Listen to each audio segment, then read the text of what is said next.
tarde.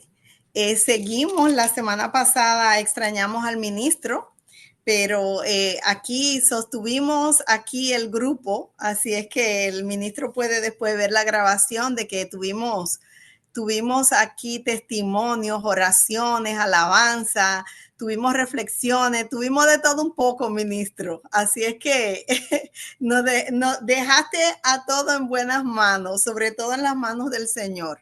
Así es que muchas gracias. Le seguimos dando la bienvenida a las personas que se siguen agregando a la clase y seguimos orando para que el Señor quite toda piedra de tropiezo para el resto que puedan entrar a escuchar esta clase. También seguimos orando por las personas que nos ven por el canal de YouTube. Muchas gracias a Dios por ello. Seguimos creciendo para la gloria y honra de Dios. Y les seguimos pidiendo a ustedes de que cuando le mandemos los videos, por favor, escuchen otra vez la clase, compartan, comenten, denle like, porque es una manera de ayudar a que el evangelio siga llegando a muchas personas, porque como dice la canción, algo grande viene. Así es que, bueno, como cada semana, yo les leo los versículos más impactantes de mis lecturas. Y en esta semana, en el versículo 57, el versículo 20 y el versículo 21, porque son cortitos. Esta semana les voy a leer dos. En el nombre del Padre, del Hijo y del Espíritu Santo. Y dice el 20, dice así: pero los impíos son como el mar en tempestad, que no puede estarse quieto, y sus aguas arrojan cieno y lodo. No hay paz, dijo mi Dios, para los impíos. Amén. Más claro de ahí y más fuerte el mensaje no puede ser. Así es que sin más preámbulo, nuestro ministro con la clase de hoy. Adelante, ministro. Que Dios te bendiga. Dios le bendiga a cada uno de ustedes en grandemente todos los días. La verdad que para mí es, es una felicidad, es una bendición del que usted esté aquí, no por mí, por nuestro Señor Jesucristo. Porque como dijo la canción ahora mismo, algo grande viene y tenemos que estar preparados para ese grande. La verdad que me hicieron falta la semana pasada y pensaba que el evangelio de nuestro Señor Jesucristo es como un caramelo que usted le pone a un niño, ese niño se lo pone en su boca y qué trabajo hay para quitárselo. La verdad que sí. Cuando comenzamos a aprender, a indagar, a buscar de ese gran rey que viene pronto, oiga, no nos cansemos, no nos cansamos. Queremos más y queremos más y queremos más. Eh, Y eso es una bendición. Y así me gustaría que todos ustedes también anhelaran tener ese deseo de escuchar palabra todos los días. Dice en uno de estos capítulos que vamos a estar estudiando hoy de Isaías, habla de el día de reposo, muy importante, ¿verdad? Y ese día de reposo que se le dio a Israel, que ellos guardaban, nosotros lo guardamos, pero todos los días. Vivimos en la gracia, ya no tenemos un día fijo, sino todos los días. Hoy vamos a entrar al capítulo 56, 57 y, si Dios lo permite, al 58.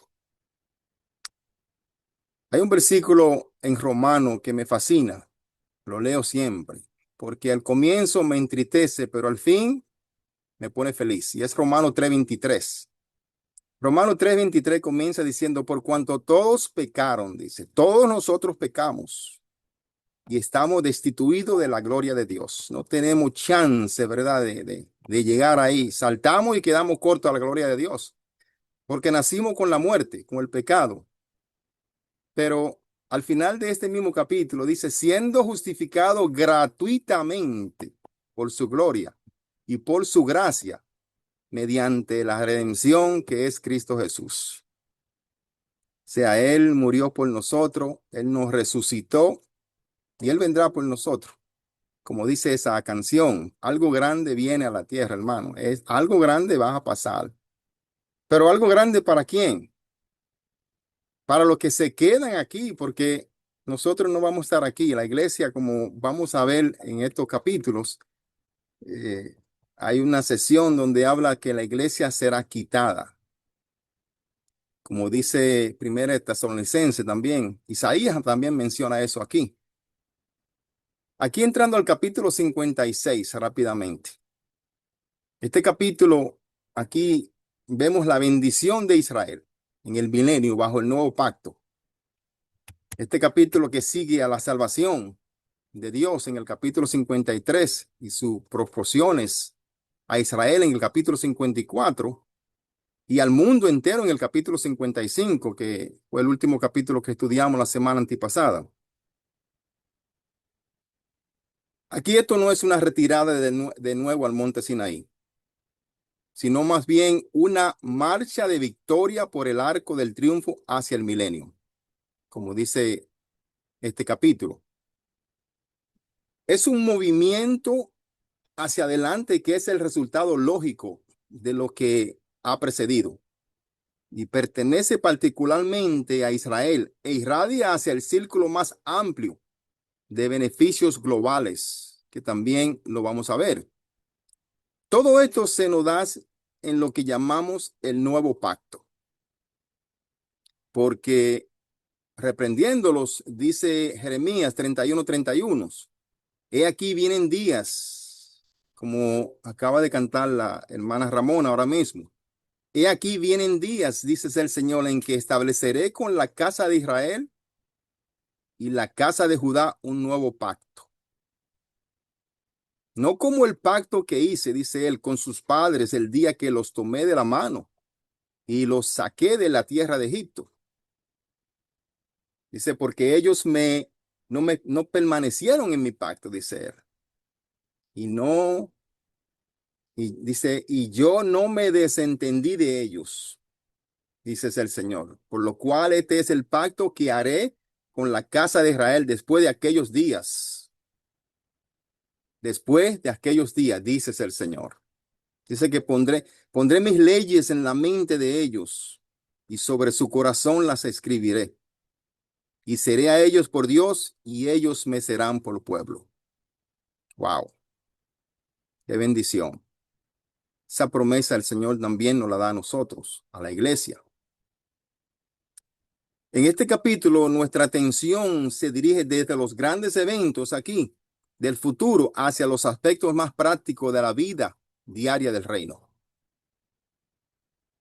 Y el énfasis aquí es la ética y no los acontecimientos, práctica y no profecía. Todo esto debería influenciar, hermanos y hermanas, en nuestra vida cotidiana. El estudio de la profecía no es para entretener al curioso o intrigar al intelecto, sino para alentar una vida santa, siguiendo a nuestro Dios. En la primera parte de este capítulo, los versículos del 1 al 8, veremos los detalles del reino. Y después, en la última parte del capítulo, los versículos 9 al 12, veremos algunos de los lamentables apuros de Israel durante la época de los escritos de Isaías. Y entrando aquí en el capítulo 56, versículo 1. Así dices el Señor: observen el derecho y practiquen la justicia, porque mi salvación está por llegar. Mi justicia va a manifestarse. Wow. Nunca ha fallado el Señor en su palabra. Y aquí él dice que practiquemos la justicia porque la salvación está por llegar y su justicia se va a manifestar. Algunos científicos hablan de un gran terremoto en la parte oeste de los Estados Unidos llamado California. Y ellos no dicen si va a suceder. No, ellos dicen va a suceder. Es cuándo va a suceder. Lo mismo dice el Señor aquí. No es que sí va a suceder, es cuándo va a suceder. Y es pronto. Es pronto lo que viene, la salvación de Dios, la justicia del Señor. Sí. Aquí la salvación de la que se habla es la salvación nacional de Israel en este capítulo. Una nación nacida en un día. Esto es lo que estaba en la mente de Pablo en Romanos 11:26, cuando dijo, y luego todo Israel será salvo, como está escrito. Y luego todo Israel será salvo. Dice, vendrá de Sión el libertador, que apartará de Jacob la impiedad. Wow. El Señor nunca se ha olvidado de Israel, así como nunca se ha olvidado de ese pueblo que Él buscó para su honra y su gloria, que es la iglesia, porque el Señor cuando promete lo cumple. ¿Sí? Si el Señor le hizo una promesa, tenga por seguro que la va a cumplir. Es el único que no rompe el pacto. Es el único que no rompe sus promesas. Es por tal razón por la cual nosotros siempre debemos de poner al Señor de primero. Siempre. Si usted ama a su esposa, si usted ama a su esposo, ame a Dios primero, porque Dios es amor.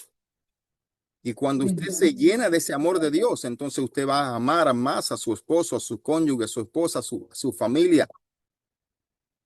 Algunas veces decimos que ponemos a Dios de primero, pero en realidad no lo ponemos porque idolatramos otras cosas. Y ese es el error que cometemos muchos, porque entonces las cosas comienzan a ir mal, porque no pusimos a quien debimos de haber puesto de primero. Y aquí ese fue el problema grande de Israel. Israel no puso a Dios de primero. Israel se olvidó de Dios. En cambio, su promesa no cambió. Algunas veces muchos dicen, pero qué Dios más tonto tú tienes. Bueno, ese es el Dios que no rompe promesas. Ese es el Dios que no quiere salvar. Ese es el Dios que no importa que tú peque hoy y venga mañana arrepentido. Él estará ahí. Así como está con Israel y estará. El día de reposo ha de ser restaurado después de este día de gracia.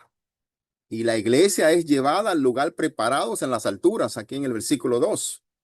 Esto será durante la gran tribulación y el milenio. Mientras tanto, hermanos y hermanas, no hemos de ser juzgados según un día de reposo. No. El día de reposo fue un trato entre Dios e Israel, como lo vemos en Éxodos 20, 8 y 11. Y voy a leer algo de Éxodo 20, 8 al 11. Es muy importante con referencia a las enseñanzas de este capítulo. El 8 dice, acuérdate del día de reposo para santificarlo. 6 días trabajarás y harás toda tu obra, mas el séptimo día es reposo. Para Jehová tu Dios no hagas en él obra alguna, ni tú, ni tus hijos, ni tu hija, ni tu siervo, ni tu criada, ni tu bestia, ni tu extranjero que está dentro de tus paredes. Nadie podría hacer nada en la casa. Era día de reposo. Dice, porque en 6 días hizo Jehová los cielos y la tierra, el mar y todas las cosas que en ello hay. Y reposó en el séptimo día. Por tanto, Jehová bendijo el día de reposo y lo santificó.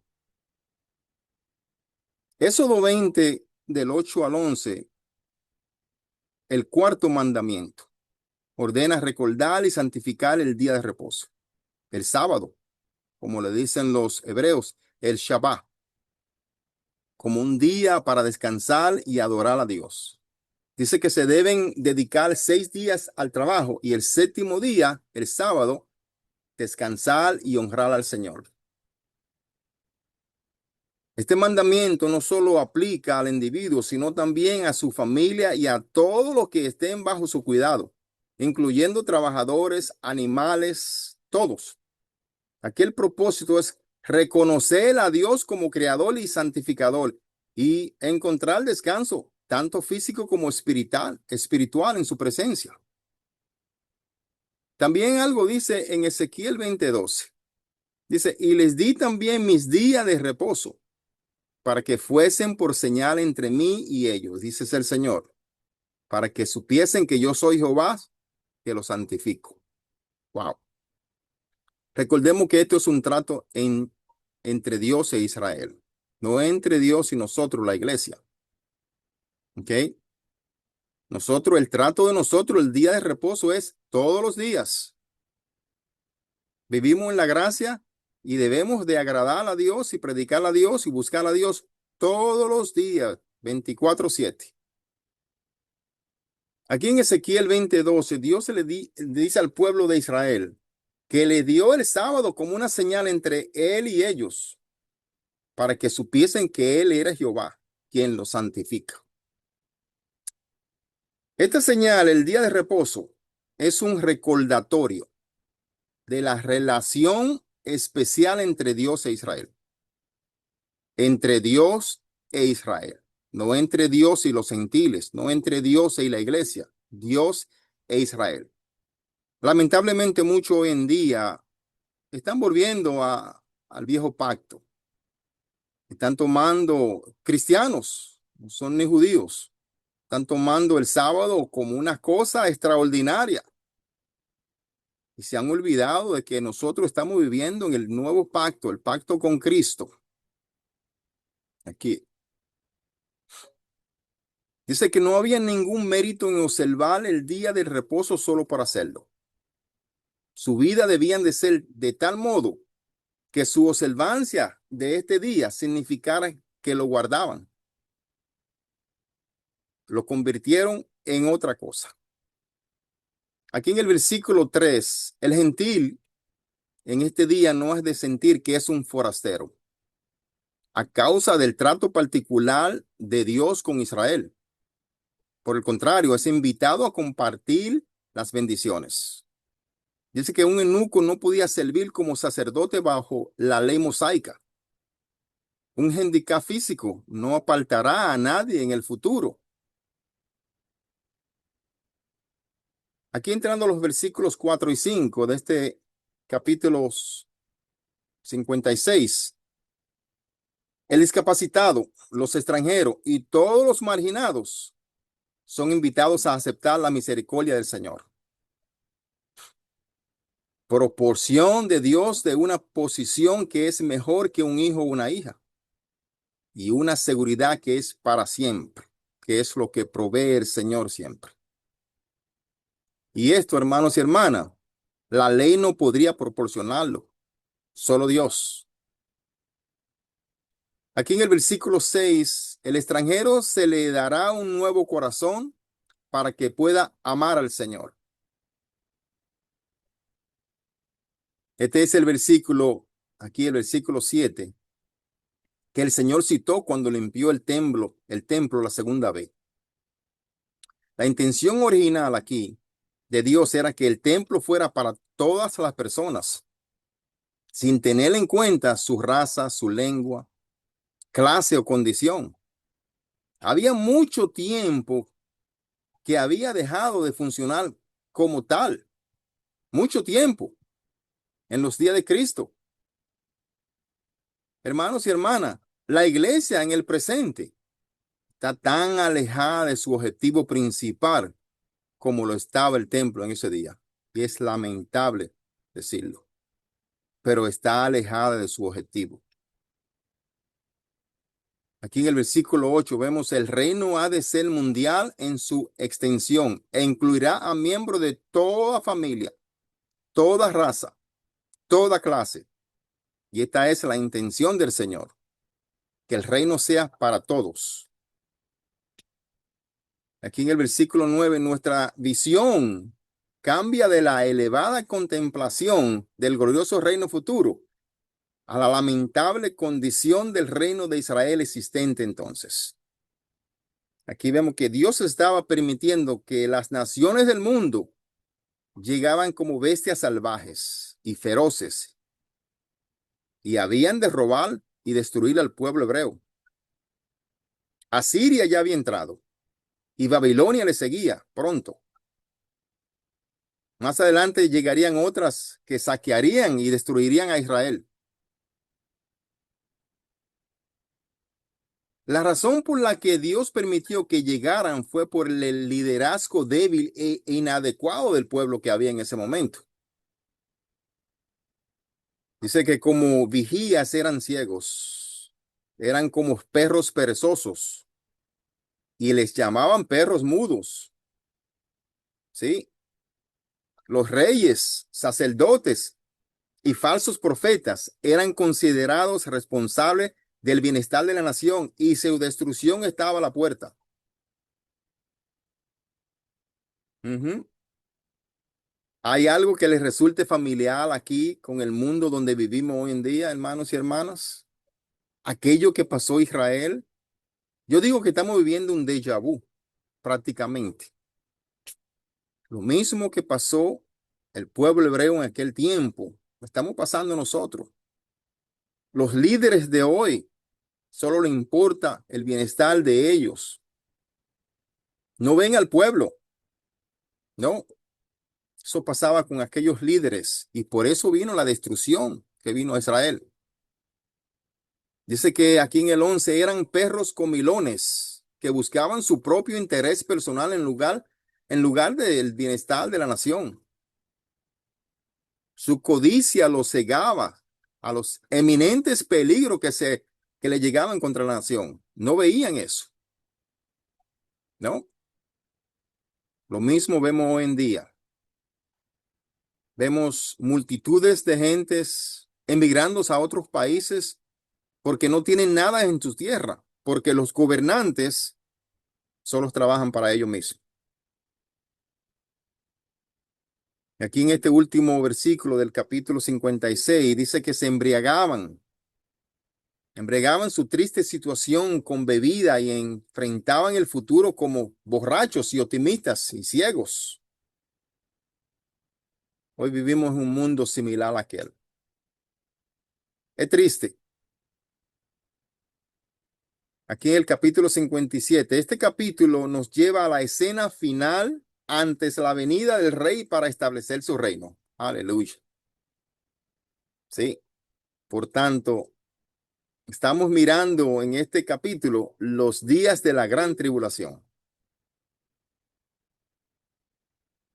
que se acercan. Este capítulo nos lleva a la encrucijada donde algunos morirán por su fe. Y como nos dice Juan en Apocalipsis, estos son los que han salido de la gran tribulación y han lavado sus ropas y la han emblanquecido en la sangre del Cordero. Eso lo podemos ver en Apocalipsis 7:14. Recordemos cuando estudiamos Apocalipsis, aquellos que lavaron sus ropas. Aquí en los versículos 1 y 2, el justo es quitado en los versículos 1 y 2. Y esta es una imagen de Primera de Tesalonicenses 4:13. Pablo habla sobre la esperanza de la resurrección y el encuentro con el Señor Jesucristo en su segunda venida, aquí, dirigiéndose a los creyentes que están afligidos por la muerte de otros creyentes.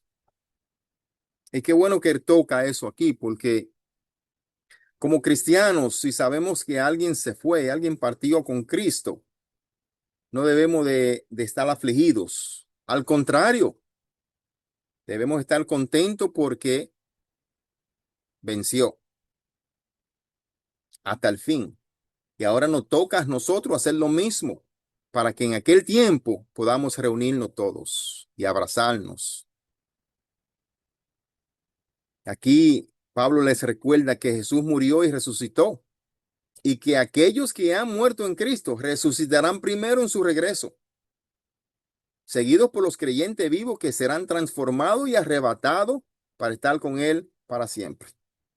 Y todos los días le pido al Señor, Señor, que seamos nosotros esa generación que no vea muerte física, que seamos levantados al cielo.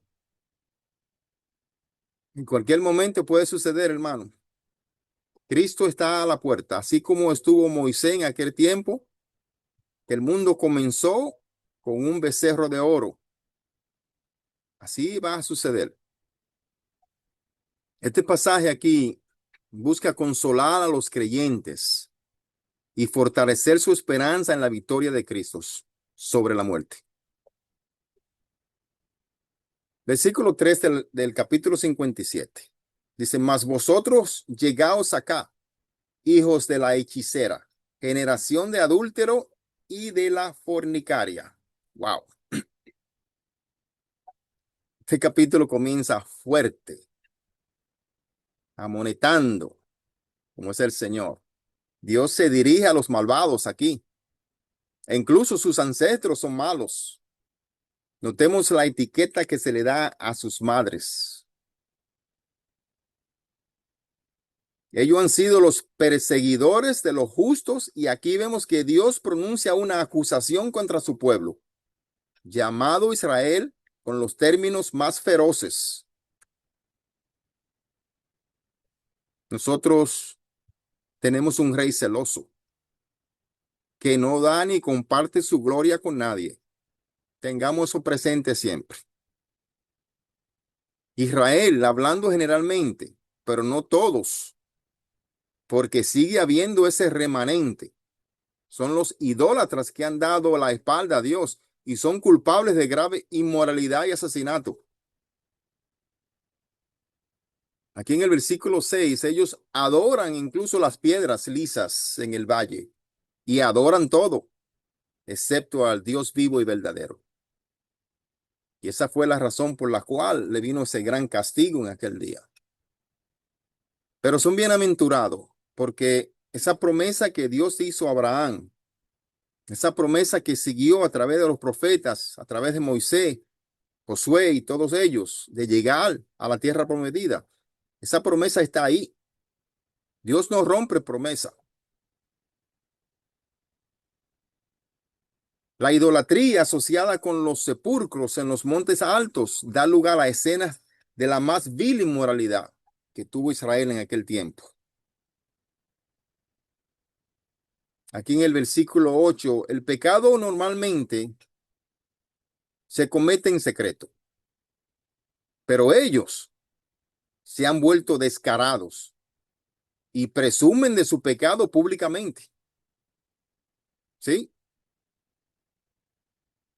Muchos no lo creen, hermanos y hermanas, pero la inmoralidad sexual más grande hoy en día existe en Israel.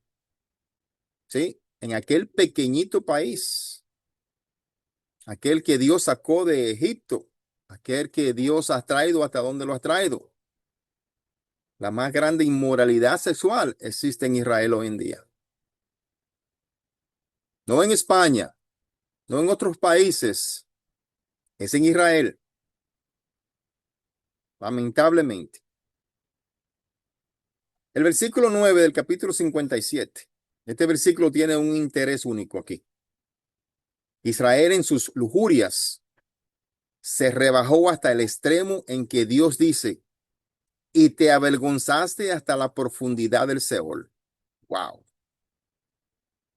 Y te avergonzaste hasta la profundidad del Seol. Se han hundido tan bajo que rinden homenaje al representante de Satanás, que es el rey, el anticristo. ¿Sí? En los versículos 10 y 11, el camino de la maldad conduce a cansancio y a frustración, como lo vimos en capítulos anteriores. No hay esperanza en el sendero de rebeldía que ellos toman. No la hay. Ni tampoco hay remordimiento por su parte. No había temor de Dios delante de sus ojos, ya que seguían como mentirosos por sus caminos sin sentidos. Pero Dios guardó silencio y no actuó. Como siempre, Él fue paciente con ellos, como lo es paciente con todos nosotros, como lo ha sido paciente con la iglesia. Aquí en el versículo 12, llegará un día en el que los libros serán abiertos y sus obras serán juzgadas. ¿Sí? Ellos son lanzados en el lago de fuego. Aquí en el versículo 13, las cosas en que ellos confiaban fallarán y verán la total futilidad de su camino. Dios está decidido, hermanos y hermanas, a que quienes confían en Él poseerán la tierra. aquellos que lo siguen, aquellos que respetan sus mandamientos, ¿sí? Y nada ni nadie va a frustrar el plan de Dios, ni ellos ni nadie. Roguemos a Dios en nuestras oraciones siempre que nosotros estemos dentro del plan de Dios, siempre, no nuestros planes, porque muchas veces nosotros queremos hacer las cosas de nuestras maneras, y no podemos. El plan de Dios es perfecto. Aunque nuestros ojos lo miren de otra manera, su plan es siempre perfecto. Y que sea el plan de Dios siempre. Aquí en el versículo 14, se hará un camino para el pueblo de Dios. El evangelio de la cruz ya no será una piedra de tropiezo para los judíos. Dios consuela a los suyos debido a quien Él es, el alto y sublime. Él es el Dios de la eternidad, el yo soy. ¿Sí? Si nos ponemos a pensar, hermanos y hermanas, cuán débil es el hombre cuando ronda los 70 años. Comenzamos con furia, con fuerza, corriendo y nos vamos agostando. Mientras tanto, Dios está ahí siempre, no se agota, no se cansa.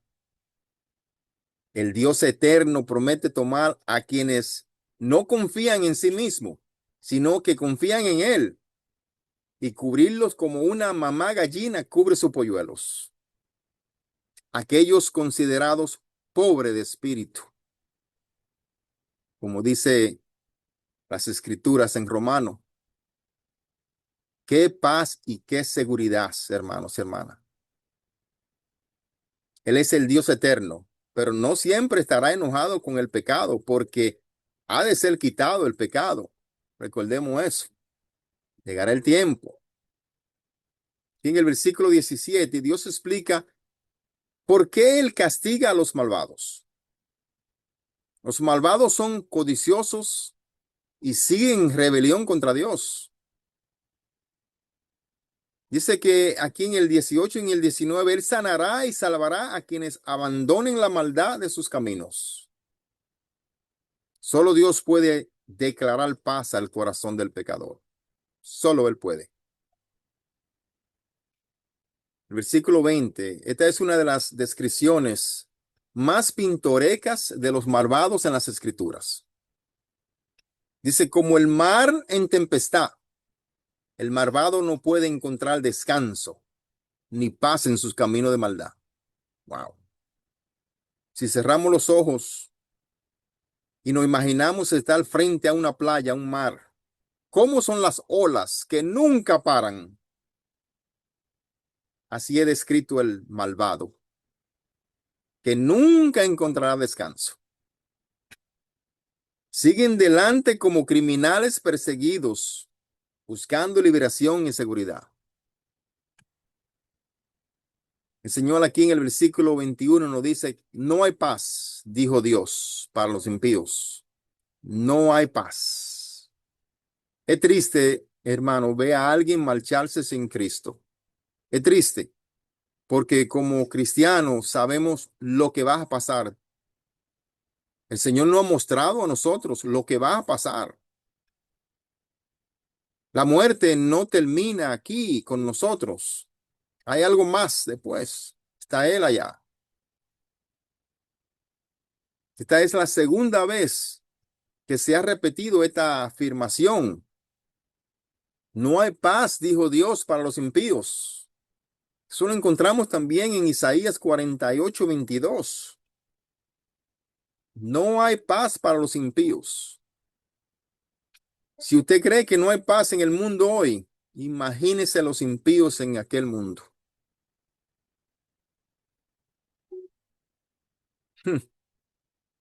Capítulo 58. Vamos a entrar al capítulo 58 que todavía tenemos tiempo. Este capítulo nos lleva a la sesión final del libro de Isaías. La gloria del Señor ha sido retirada de Israel. El pueblo era muy arrogante. y cínico con respecto a su relación con Dios. Observaban las formas y se atrevían a cuestionar las acciones de Dios hacia ellos. Eso me acuerda el libro de Job, esa historia triste de ese hombre de Dios que llegó a cuestionar al Señor. Dice que se sentaban en juicio contra Dios. A pesar de su observancia externa de la religión, seguían en sus propios caminos de maldad. Este mismo espíritu fue manifestado tras la cautividad en Babilonia. Hermanos, qué audacia cuestionar a Dios. Cuestione cualquier cosa, pero no cuestione a Dios. Nunca. Él es Dios. Este es el espíritu del hombre natural aquí, con su muestra eterna de forma religiosa. El corazón está lejos de Dios y sus caminos es malvado. Aquí en el versículo 1 de este capítulo 58, el Señor Dios ordena al profeta que grite en voz alta. Grite en voz alta un mensaje que es siempre impopular. Destacar las transgresiones y el pecado de un pueblo. ¿Sí? De un pueblo que cree que es religioso, como lo creían ellos que era. Solamente un hombre muy valiente lo hará. La debilidad básica aquí del liberalismo es su objetivo de agradar al hombre natural, sin decirle la verdad real sobre su enfermedad fatal. Aquí el Señor nos dice, o le dice al profeta, anuncia a mi pueblo su rebelión y a la casa de Jacob su pecado. Es bueno notar aquí, cuando el Señor manda a sus profetas a predicar, a ministrar la verdad, nunca son bienvenidos, siempre son apedreados, siempre son asesinados. La mayoría de los profetas que trajeron el mensaje de Dios en aquel tiempo fueron asesinados porque traían la verdad. Me gustaría ver más profetas hoy en día que traigan la verdad como lo traían aquellos profetas del Antiguo Testamento. Que no profeticen buenas cosas solamente, que traigan la verdad, que prediquen el pecado. Aquí en el versículo 2 hay un elemento de sátira mordaz en la declaración de Dios. Estas personas asistían a la adoración en el templo regularmente y realizaban todos los rituales que tenían que realizar. Eran meticulosos en la hora de seguir la forma de la adoración. Era de la A hasta la Z. Si usted tenía que orar por 10 minutos, eran 10 minutos, no se podía pasar. Y era meticulosamente un servicio, pero en realidad les gustaba ir a la iglesia y sin embargo sus vidas estaban lejos de ser apartadas y santas. Lamentablemente lo vemos hoy en día. Es por eso que sigo diciendo, estamos viviendo un déjà vu. No hemos vuelto religiosos, rígidos, y hemos perdido lo más importante, aquel gran mensaje que nos dejó nuestro Señor Jesucristo. El amor va sobre todo. Como dice Romano, puedo estar lleno de cualquier otra cosa, si no tengo amor, no soy nada. Tenemos que perder en este mundo. No vamos a ganar este mundo y ganar el cielo. No lo vamos a ganar. Porque el mundo está contra Dios. Seamos tontos, seamos perdedores en este mundo, pero nos gozaremos en el que viene. Porque ese es el mensaje de Dios. Aquel que agarra el mundo, suelta a Dios. Porque las cosas del mundo no son las cosas de Dios. Aquí en el versículo 3 de este capítulo 58, sarcásticamente, Preguntan la razón para el ayuno y la humillación. Si Dios no se Dios por entendido. Evidentemente aquí habían hecho del ayuno una parte importante de su religión también. Dios le dio días festivos, pero no días de ayuno, ¿no? Ellos habían de afligir sus almas en relación con el gran día de expiación. En tiempo de pecado debían ayunar. El ayuno era la expresión externa del alma. Ellos lo habían convertido en una forma de que ministraba de su propio ego y su propio orgullo. ¿Sí? El ayuno era un asunto privado entre el alma y Dios y no una expresión pública. Recordemos eso siempre. El ayuno es entre usted y Dios, no entre usted y el mundo. Cuando usted ayuna, no le diga a nadie que usted está ayunando, ni por la razón, ni que vas a ayunar. Dígaselo a Dios. No haga lo mismo que hizo el pueblo hebreo en aquel tiempo. No aflija su cara para que lo vean triste porque está ayunando. Eso es entre usted y Dios. No es una expresión pública. Nuestro Señor Jesucristo, hermanos y hermanas, tuvo que decir mucho sobre esto y concretamente sobre el abusar del ayuno. Es otra cosa. Cuando ayunéis, no seas austeros, como los hipócritas, dice el Señor, porque ellos desnudan sus rostros para mostrar a los hombres que ayunan, para mostrar a los hombres que ayunan. De cierto os digo que ya tienen su recompensa. Pero tú, dices el Señor, cuando ayunes, unge tu cabeza y lava tu rostro, sonríe para no mostrar a los hombres que ayunas. Así tu Padre que está en secreto, te vas a ver y te vas a recompensar en público. Jesús enseña sobre el ayuno como una práctica privada con Dios, no como un espectáculo público para recibir alabanza humana. No lo hace. El enfoque, el enfoque aquí debe ser la relación personal con Dios, no a la apariencia eterna. Si el ayuno se realiza para ser visto por otros, ya se ha recibido la recompensa en la admiración humana y no habrá recompensa con Dios. Entonces usted está ayunando para el mundo, si lo hace de esa manera. Y no vas a recibir recompensa de Dios. Dios explica por el que no puede aceptar su ayuno aquí, en el versículo 4. Ellos pensaban que le daba una aceptación especial ante él, pero aquí él le explica que no. Dios había ordenado su ayuno y sus actos de adoración eran totalmente externos. Dios quería que sus actos reflejaran sus ayunos. Aquí en el versículo 6 eran de oprimir a los pobres y aprovecharse de sus hermanos israelitas.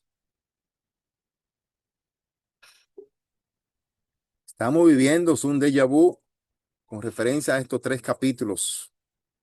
El mundo vive hoy en día lo que vivió el pueblo hebreo en aquel tiempo. Aquí en el versículo 7, ellos estaban dando la espalda a los pobres y necesitados. E incluso se negaban a mostrar bondad y amor a su propia carne y sangre. Dice que su religión era tan fría como el lado norte de un sepulcro en enero. Sí. Versículo 8 aquí, de este capítulo 58. Dios no podía manifestar su bendición y su gloria a un pueblo que practicara su religión de tan mala manera. Dios quería oír sus oraciones, dice, y quería bendecir, quería abrir las ventanas de los cielos y derramar sobre ellos una bendición, pero sus corazones no estaban abiertos a recibirla. Dios le pidió que practicaran una cosa concreta, que él pudiera bendecir, y era dar de sí mismo al hambriento.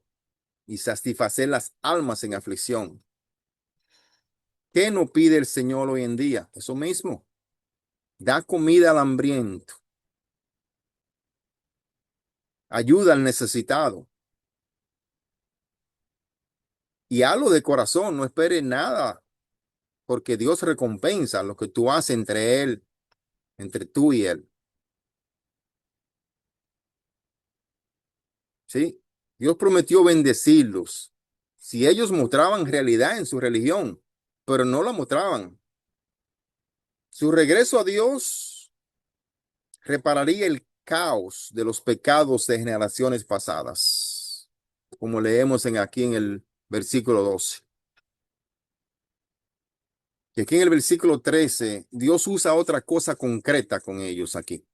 Él dio el día de reposo a Israel, como hemos indicado antes y hemos leído en Éxodo. El Shabbat o día de reposo era entre Dios y los hijos de Israel. No se vaya usted a convertir ahora en judío y darle a Dios el sábado, porque Jesús no quiere el sábado. Jesús quiere el sábado, el domingo, el lunes, el martes, el miércoles, el jueves, viernes y otra vez el sábado. Eso es lo que quiere Él. Ponerlo a Él primero en todo. Incluso para ellos tenía que ser algo más que una formalidad y lo convirtieron en un día para sus propios placeres.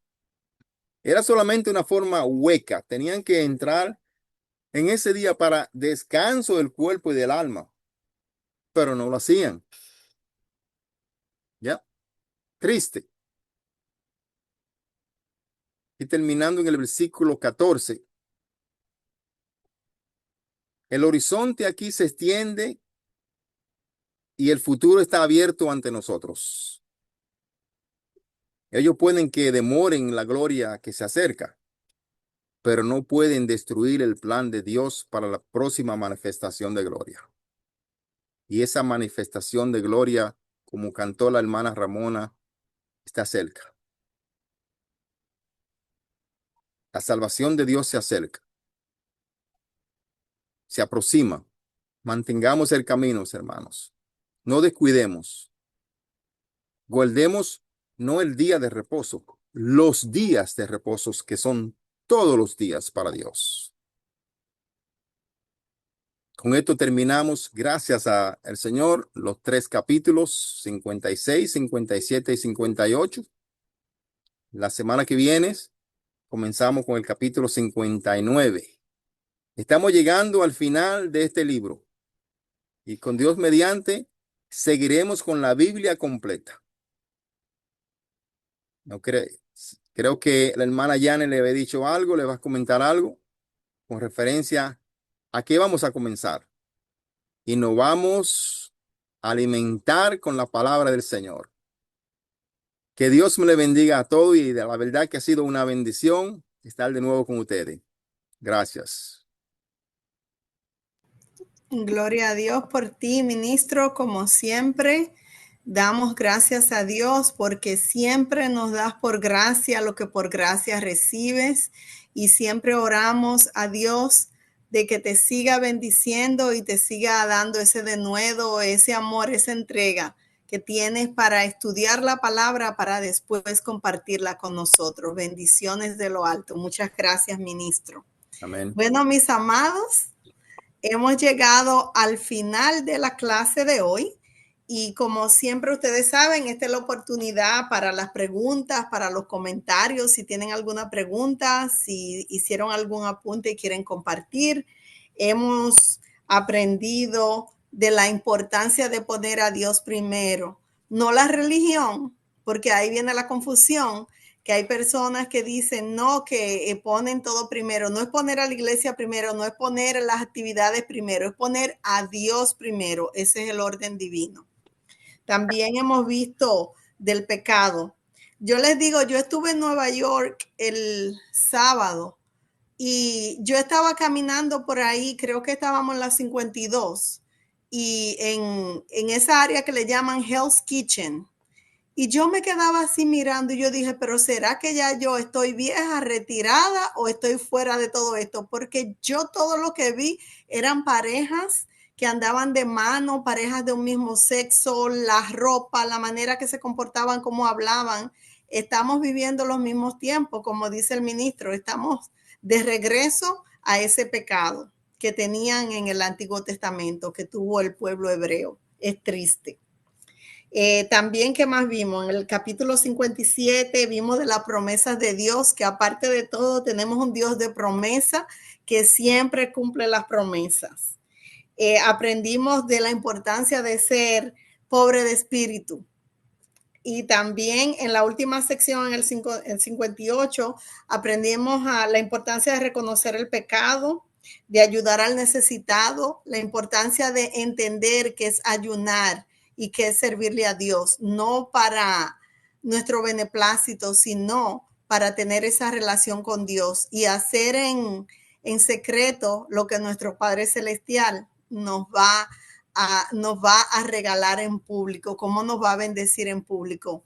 Todos estos puntos muy importantes, hermosos capítulos, y como les leí al principio, en el 57, el 20 y el 21, cómo se describe a los impíos. Cómo, eso es, yo no sé a ustedes, pero eso para mí es una cosa. Ustedes se imaginan esto que dice, pero los impíos son como el mar en tempestad, que no pueden estarse quietos, y sus aguas arrojan cieno y lodo, y que no hay paz, dijo mi Dios, para los impíos. Esos son mensajes contundentes y cosas que nos deben de hacer pensar. Imagínense, ustedes no sé si vieron la noticia de ese tsunami en Rusia y en todos los países que le quedan al lado en esa costa, cómo ese mar se mueve así para allá, y con eso nos compara el Señor a los impíos. Es impresionante, y tenemos, señores, que alejarnos de lo malo, reconocer el pecado, reconocer que somos pecadores y venir a los pies de Cristo, porque el tiempo se acorta, mis amados. Bueno, si tienen alguna pregunta, creo que yo dije demasiado, pero es que cuando uno lee todas estas cosas, no podemos más que tratar de compartirlo y tratar de entenderlo. Así